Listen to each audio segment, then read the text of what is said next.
मित्रांनो, महाराष्ट्रात बोलण्याचं स्वातंत्र्य सगळ्यांना आहे, पण काही लोकांना उगीच इतिहासात उडी मारून स्वतःचं महात्मा मांडायचं असतं. काल आपले मुख्यमंत्री आणि मोदींचे लाडके देवेंद्र फडणवीस यांनी एक जबरदस्त लांडगेबाजी विधान दिलं. म्हणाले काय की छत्रपती शिवाजी महाराजांनी स्थापन केलेलं हिंदवी स्वराज्य पुढे नेण्याचं काम चित्पावन ब्राह्मणांनी केलं. अशी तळपायाची आग मस्तकात जाते. काय सांगतोस रे फडणवीसा? तुझं फडणवीस असणं काय एवढा मोठा पुरावा आहे की तू इतिहास लिहायला निघालास? कसली पोकळ बडबड आहे? छत्रपती शिवाजी महाराजांनी स्थापन केलेलं हिंदवी स्वराज्य हे शूद्र, कुणबी, माळी, मराठा, धनगर, भिल्ल, कोळी, मुसलमान आणि दलित बांधवांच्या रक्ताने घडलेलं आहे. हे त्यांच्या त्यागातून निर्माण झालेलं साम्राज्य आहे. चित्पावन ब्राह्मण कुठे होते तेव्हा? पन्हाळगडावर पाऊस येत असताना महाराज चिखलात राबत होते आणि चित्पावन कुठे होते? घरात पोथ्या वाचत, दार बंद करून बसलेले. पेशवे आले तेव्हा स्वराज्य खासगी जहागीर झालं, जातीय वर्चस्व प्रस्थापित केलं. शिवरायांचं स्वराज्य हे ब्राह्मण्य राज्य दाखवलं पेशव्यांनी. शिवरायांनी जी जनतेची राज्य व्यवस्था उभी केली ना, ती पेशव्यांनी घराणेशाहीच्या ताटात वाढून विकली.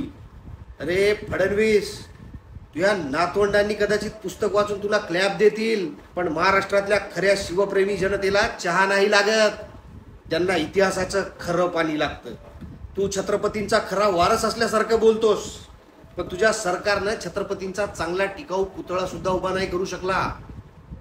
तुझ्या काळात दलित, ओबीसी, मराठा, शेतकरी सगळ्यांचीच बोंबाबोंब झालेली आहे.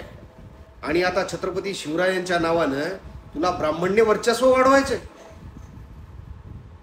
फडणवीस, तुला जर एवढंच वाटत असेल ना की चित्पावनांनी स्वराज्य पुढे नेलं, तर मग गांधीजींच्या खुनाचं श्रेय सुद्धा तुझ्या जातीला देऊ का? नथुराम गोडसे ही चित्पावनच होता ना. हिंदवी स्वराज्य पुढे नेण्याचं काम छत्रपती संभाजीराजे, महाराणी ताराराणी, प्रतापराव गुजर, शिवाजी कान्होजी, संताजी धनाजी आणि असे हजारो वीर मराठ्यांनी केलं. तू त्यांचं नाव घेत नाहीस कारण त्यांची जात तुझ्या वोट बँकेत बसत नाही ना. फडणवीस, तू भाजपचा मुख्यमंत्री आहेस, पण शिवरायांचा वारसदार नाही.